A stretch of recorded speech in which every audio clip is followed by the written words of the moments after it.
Test Drive Unlimited Solar Crown may have the worst possible launch I have ever seen for a racing game. So I just kind of wanted to sum up everything that's been happening, and I'm actually playing the game live right now. This is the PlayStation version of the game. This is what I was going to primarily play, and I actually decided against it, and I'm not going to play this probably at all anymore because the game runs horribly. Graphically, I think it's fine most of the time. In the daytime, I don't know if you've seen it, the cars basically have no reflections at all, and it looks awful. So here is me trying to jump into an event, which is how you progress in a racing game. And all of a sudden, connection time, lobby error. All right, let me try again, shall I? Let's try again. Oh, it looks like it's still broken. So if you've been playing over the last few days, you've either had connection timeout on the login screen or connection timeout on the races, or you're one of the lucky few that actually managed to get in. But PlayStation is the biggest platform. It's gonna have the most amount of players, which is one of the reasons I wanted to jump in on this version and play with the most amount of people, play with the most friends that I have on gaming systems. It's over on the PlayStation side, and honestly, it's not good. It's not good. If you look over on the Test Drive Twitter, they'll have you believe that they're now stable and things are going well. Things are improving so much. But to be fair, the fact I can now log in is pretty great. But I can't do any racing. I saw a friend of mine, Lucas, he's another YouTuber. He made a video mid-Let's Play to say that he can't continue the Let's Play because he can't load any fucking races and progress. I'm gonna quit this. Astrobot. But I have to admit, my experience on PC has been a little bit better. It not only looks better and plays better, most of the time it's still not greatly optimized. I managed to connect pretty much straight away day 2 of when this... No, it's still day 1. It was like midday day 1. But as I said, on PC, it seems incredibly easy to jump in straight away. I've even already got players in the lobby, which is kind of how it should be. There you go, looking a little bit better on the PC version, at least. I got to compliment that. Now, that's one thing I want to disagree with a lot of people. I think a lot of people are saying the game looks terrible. I think on PC, specifically, it looks pretty damn good. Let's try the exact same event on this version of the game. Oh, by the way, I'm running the always online badge shirts until like the 14th. When the 14th comes, they'll never be on sale again. This one. Cover my bases a little bit there. It's all linked in the description. There you go. So when you see varied people saying, oh, well, I got it to work and this person's... What did I just do? It's trying to make me downgrade.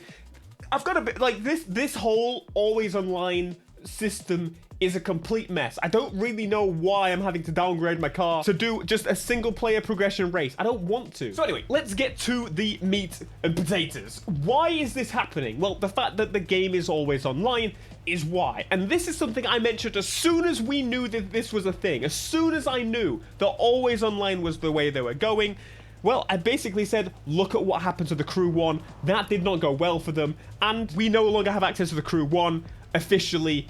It's just gone. But just ignoring the always online, saying that it can work. We've seen it happen. Gran Turismo, okay, they also had an issue. Need for Speed 2015, has that ever gone down? No, one day it will. And that's going to be really sad because that's the game with Ken Block in it. Either way, it's been possible to work. I don't have any issues on any of the Crew games at launch. I think those were all pretty good. But we lost access to the Crew 1. Always online is a terrible, terrible thing that may be usually, most of the time, pushed by the publishers, the investors, and things like that. So when the game shuts down, they can sell you a new one. It's a pretty obvious thing. Oh, you got the Gran Turismo excuse was, oh, it's competitive reasoning. I don't give a damn. Let me cheat if I want to cheat. It's a video game. Okay, maybe in Gran Turismo's online, I kind of get. But that's beside the point. Even if the always online was here and worked, and it was flawless, and they said there's going to be an offline patch. Great. They didn't use their betas correctly. Now, as someone that played the betas, they even mentioned at the end, even if you didn't play them, they said, oh, we had some issues with the server's capacity and things. We're going to fix those before launch, of course. Did you? Now, let me just tell you what a beta is supposed to be. A beta is supposed to be a test, and in this case, of the game, but also the server capacity. And if the server capacity cannot keep up, well, then maybe you should upgrade your fucking servers for when the game actually comes out. And maybe they did. But clearly they miscalculated. They didn't use their betas correctly. Not only that, what they should have done is have open betas. Do not charge people for a beta test. They are testing the game for you for free. It is not the other way around. They are helping you. What do you not understand? What it should have happened is there should have been an open beta so you can see where the actual highest point of the ceiling would be. The amount of players that are possibly going to play your game at one time, that will be given to you. By doing a closed beta, you're seeing small 10% of what numbers of people are actually going to be accessing the servers. You bottled it so hard in terms of server capacity. It is beyond a joke. PC, I've not had an issue, as I said, since I've been playing. I had a login issue and then I just spam it and eventually I get in. On PlayStation, I have had nothing but issues with the login screen, but also getting into races now completely broken and has been since yesterday from what I've heard from other people. I don't actually have the Xbox version, but I imagine it's a similar situation to PC because generally there'll be less players and it seems to be dependent on the platform. But the fact of the matter is most people are going to be on PlayStation and PlayStation has the worst refund system in the world. But by the way, currently seems to be working. So make use of that if you so wish. Oh, yes, I would like to try again. Please do save my game. That would be advisable. Oh, shit. Okay, well, maybe I spoke a little bit too soon. Just of curiosity, how many people are playing right now? So right now they have 3,400 players and the servers are unable to save. You know, something tells me that the next early release date, by the way, which is in 2 days' time, is going to be worse. And what's that? That's not where most people will be coming in. No, the full launch is not till 2 days after that, my friends. This is only going to get worse, is basically what I'm telling you. If you've been playing, expect the worst. Okay, did it save? Did it save? I think it's saved. I think we're fine. So, one other point I really wanted to mention. Can I look at other people's cars and stuff? That would be pretty... Oh, no. This is... Oh. They decided to avoid giving me a review code. Now, I'm going to be honest. I didn't really care because I'd pre-ordered the game anyway. And, well, it turns out that most people don't actually get to publish anything early other than reviews. But they wanted to avoid me when it came to reviews. And in case you didn't know, GG's to Car Throttle, they dropped the review from a 3 to a 1 because people can't play the game. There's no game. No, the worst part about the whole thing, I got reached out to by the PR company they're using to do the press pre-launch stuff. And guess what? They offered me a code. I said, yes, please. Can I have it on PlayStation or PC, depending? And they said, oh, no, sorry. The developers themselves want to give you the code directly. So they'll reach out. And I was like, cool. Guess what they didn't do? They didn't give me a code. Just to be clear, I've been making a lot of content on this game because I'm looking forward to playing it. I still maybe slightly am looking forward to playing it. But the problem I'm having right now is I can't freaking play it! Well, most people can't. And I don't want to just sit here and play the game and not mention that the glaring issues exist. And that I think, honestly, you should probably not buy this game right now. I would wait it out as long as possible because I don't know what's going to happen in this situation. We are 4 days in and the game is unplayable for most people. You have to remember that I am in the UK and right now, UK time, it's running fine. This is not peak hours, especially not for PlayStation. That would be America times and Americans are in bed. You know what's kind of funny? You should surely be able to test drive your own cars. I can't test drive my own cars. That's a funny thought. I've got these in my garage, but I can't test drive my own car. What? Which dealership would the SLS be in? Is there a German dealership maybe? So, to be clear, they are planning compensation for us that have been affected by it. So, everyone. That's great. That's great and all, but what it sounds like it's going to be is just a measly in-game compensation, so we're probably just going to get some credits or something added to our accounts. And honestly, that is the last thing I want right now because I'm actually looking forward to progressing and enjoying the game as it should be played.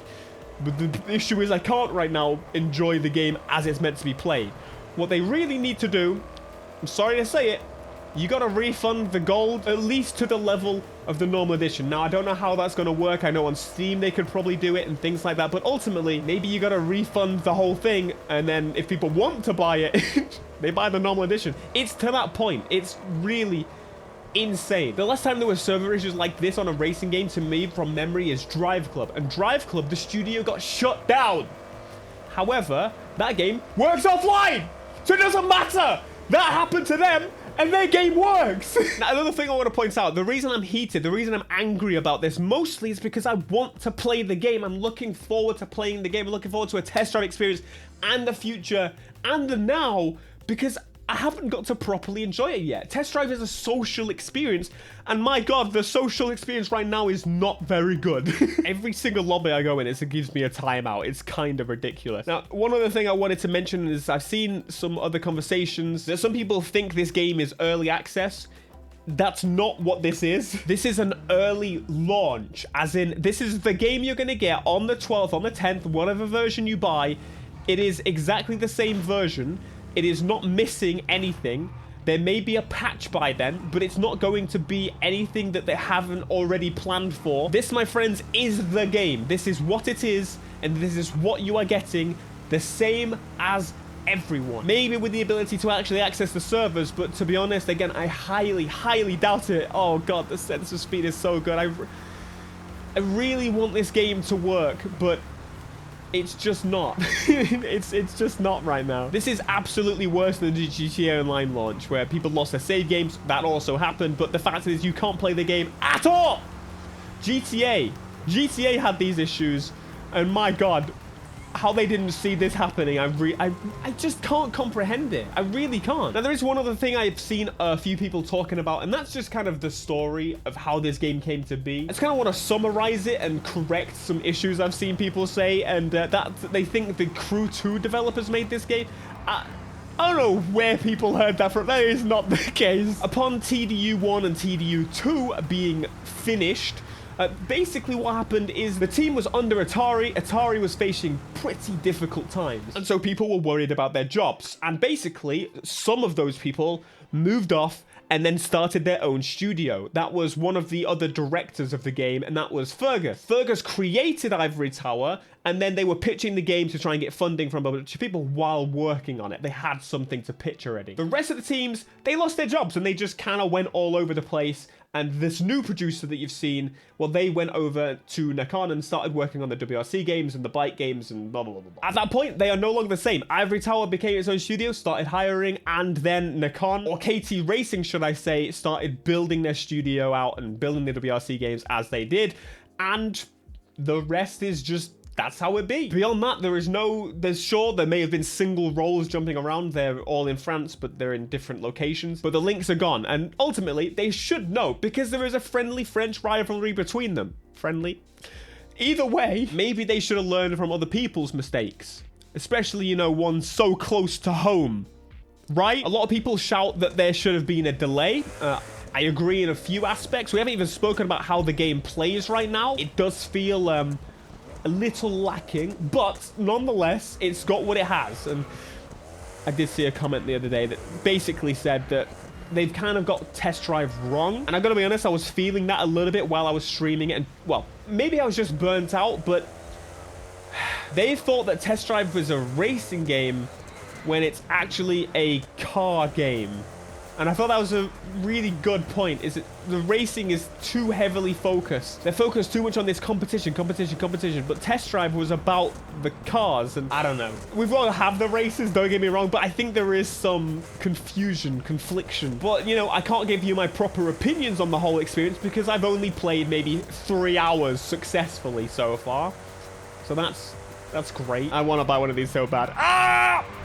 Yeah, that's beautiful. So that's it. Basically, right now, I would highly avoid. And so I feel bad, again, someone they had on stage, and I get that they maybe feel that's why they didn't give me a review code. It's because I was speaking some ill about their game. But all the time, I've been positive. You guys know this. You've seen this. You can account for it. So can they. They've probably watched the videos. You know for a fact, guys, that I have been supporting and excited about this game, sharing information wider than most of your trailers reach. And that's because we all have an excitement for this game. But what this excitement is doing is turning into infuriation and frustration because you guys, maybe the publisher, maybe the developer, whoever, didn't do what they were supposed to do. Offline patches required. And as I said, if you want to buy this game, I'm going to have to say you're going to have to wait. Do not buy it at launch. Is my takeaway from this. Please wait at least a week or so until after the fact. And my God, what a nightmare. Anyway, check out the test drive videos. This is what it's like when you actually are able to play it. And it's quite an enjoyable game. I haven't got very far though, so, you know, yeah.